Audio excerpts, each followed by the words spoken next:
let's get into some girl chat. All right, Jeannie, I have to start off with saying, girl, you are killing it on Dancing with the Stars. Oh my God. I mean, your tango this last week, the tango was everything. We're so excited to see what you do tonight. Tell us about tonight. What are you doing? Okay, guys, so I'm dancing jazz, which is very, very difficult for dancers out there who know.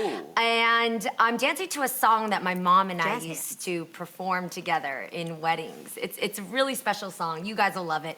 But more than anything, you can feel the heat in the competition. It's not so, like before, I think the last few weeks were fun and it was Disney Week and things like that. Now it's competition time. I don't know if you guys heard, but Anne Heche stormed off after she got eliminated. People are starting to get a little bit more tense about our practices. So the votes, I'm telling you guys, please and thank you for keeping me on every week. I'm gonna make you proud every week with the best that I can do. But please do vote 10 times on your phone and 10 times online. If you go to my Instagram page, I'll show you how, or follow The Reel. You guys have been supporting, all of you guys have been supporting actually, so there's voting instructions all around you. But thank you for keeping me on, because I'm gonna make you proud and I'm gonna try to bring that mirror ball home, guys.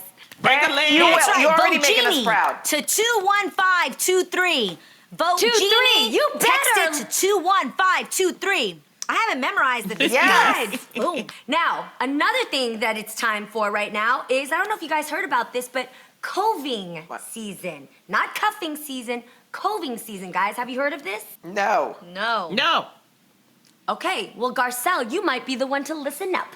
So coving season is for all the singles out there that are looking for that special bae to cuddle up with during this upcoming winter months.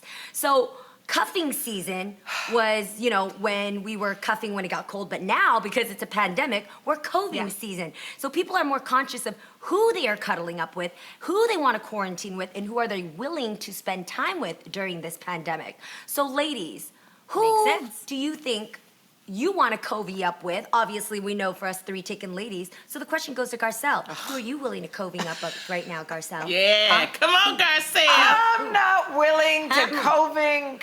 Who's it gonna be? COVID with anybody. None of it. Really? I don't know if anybody. If you had one person in the world right now. Wait a minute. Anybody in the whole world, anybody. You don't have a person in mind? I have a few people in mind, but my thing is it worth the risk? Am I gonna do a temperature check? Do I need 4 negative COVID tests? Like, what do I need so I feel secure? Listen, I get it. There are times I am lonely. There are times that my kids are sick of me hugging them. They wish I would hug somebody else, but I've got nobody else. But I don't know if it's worth the risk. I don't know. I have a girlfriend of mine who goes on dates, and she will park in a parking lot and meet the guy in his car, and they will talk through cars to get to know each other. That's how they doing it. I will do a Zoom. I will do a FaceTime. Girl, I'm horny as hell. Can I say that? Yes, Garcelle, speak your truth. So we hear you, Garcelle, girl. I'm not being weird. I just did. I hope my kids aren't listening. But do you have someone? Oh, there goes Lonnie with her Garcelle, dance. do you have someone that you go to if you are in need? Yeah, she do. Come on, who I you go to? through my dress. I go through my dresser drawer. Is what I do. Okay. And that dresser you know drawer what? is COVID safe. So you haven't You guys are making me during hot. COVID. Can you ask somebody else the question? Ask somebody else. Okay, listen, this is what I think, okay? I love to think that people are being super cautious right now, and they're very careful of contracting COVID. But at the end of the day, nothing is gonna stop it. Nobody's going to Can't they just get tested? That's what I'm saying. Look at you. Listen, That's you what I'm could talking let's about. just picture That's right what now, I'm you talking guys. about. That's what I'm talking about. I'm good. Picture any of the girlfriends right now that you have who have been alone for 7 months and call you up and are like, girl, I am over this. I want to call one of my old friends, or I saw somebody next door who's looking good. If you try to give them the safety precautions that they need to be aware of, there's no woman alive who's going to listen to you. If she wants something, she's going to get it. Absolutely. But I think that's up to the person to decide if they're willing to take the risk or not. I can't. I would suggest if I was single and I was lonely, I would try to do the Zoom dating. I would really try to get to know somebody. I would, if I felt like I would do the parking lot, meet them face to face, talk to them, see how and then I would start getting COVID tested and see if we could at least meet up somewhere safely outside where we could just see each other. But definitely get the COVID test. If I were to have relations with the person, I would make them take a temperature test, have a negative COVID test. I would also make them wear a mask even when we doing it. That's so not sexy, Lonnie. That is not sexy at all. Yes, but you I'm would not doing it with rather. no new person. Come I'm on. calling up an old friend that I know. I would have them COVID. I wouldn't meet someone new and do that. I would have someone that I you know is gonna responsible, dependable. Who you gonna call? I'd find someone like, Listen, Who you gonna call? Who are you gonna call? Garcelle, wait, ladies, Garcelle and Lonnie, why You you don't acting like have you a guys don't have Ghostbusters. friends? Not now, not today, but you have friends that maybe you think are attractive, maybe you guys had a past, or maybe you didn't, but either way, you're like, you know what? Let's just spend some time together and see what happens, knowing what's that the- this what's is the just difference? for Yeah. coving. Not during COVID. But what's the no. difference between meeting someone new and meeting someone? I mean, if you get the COVID test and Right. do all the requirements, what's the I difference? don't know that new Right. person. I don't know Right. that new person Adrian, like tell that. them. I would I find don't know. a guy. I'd be I more would find open a to guy a that new I dated person. for years, that I've known for years, that I know is responsible, someone that I enjoy hanging out with, and I'd say, Boring. yo, let's be COVID. Let's be, is it Boring. COVID Bay? What were they Or just- calling it? Quarantine Bay? COVID Bay. Boring. Lonnie, boring. Yeah, I would just find someone and be like, move on in here with me. Let's chill and quarantine with me. Oh, yeah. You know what? We ain't talking In my about moving private in. areas. Now, hold up. We ain't talking about that. No, that's too much. It's hard, but you know what? I have another topic I want to bring. Okay. What? We know that dating is What? hard enough, but to throw in a few kids it can become quite the adventure. So, I was reading on scarymom.com, and recently this lady was venting because she is tired of being a stepmom. She says that she hates her stepkids. This is her. She says, but this damn. marriage would be she says she don't hate her stepkids, but Oh, her okay. marriage would be a lot easier if she didn't have the kids. So, ladies, is this something understandable that step parents go through, that they feel like they wish that they didn't have kids?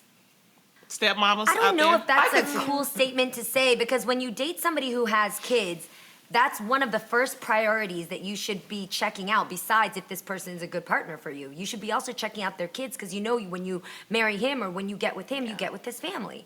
So I don't know if that's a responsible thing to say, but if she's just exhausting that because she's just being real, that has to switch up in some way mentally, because that's going to really damage her relationship if she lets the kids get in the way. And if she has that type of energy towards them.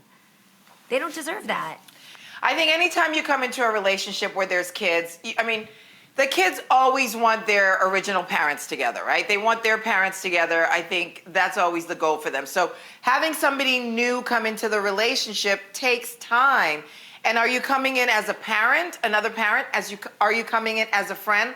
Like if someone were to come into my life, my kids don't need a dad. Their dad he's very involved in their life.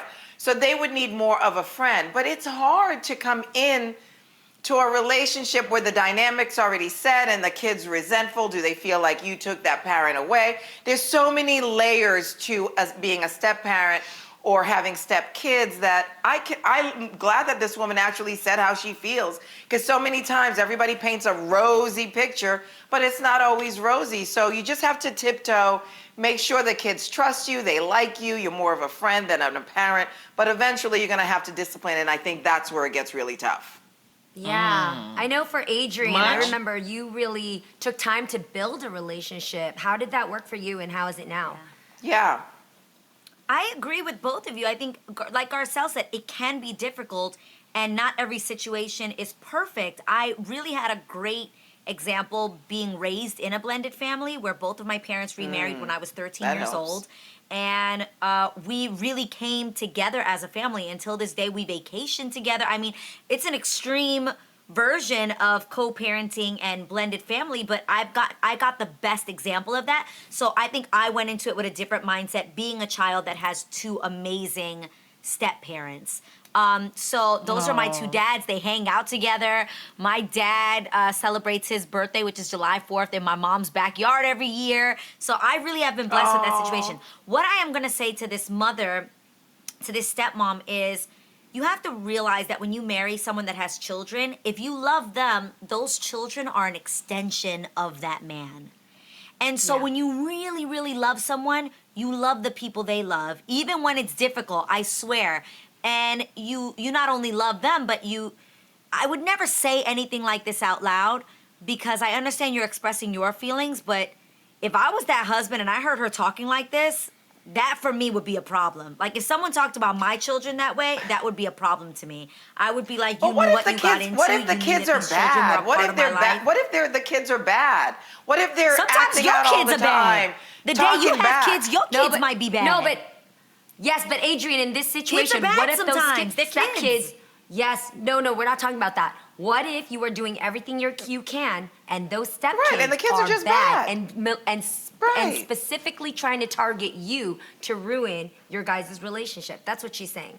I always say that you want to marry a man who has control of his life. You want to be with a man who can control how those. And this is just my opinion, because my husband. If my stepchildren wanted to disrespect me, my husband would not tolerate that. And that's his responsibility to step in and make sure that those children not only respect him, but that they absolutely respect you. And that is his job to step in and set the tone and the precedent for how you should be treated. I agree with you much. Or get you a man with some grown kids. Like, I'm a step grandmama. I done skipped over being a mama.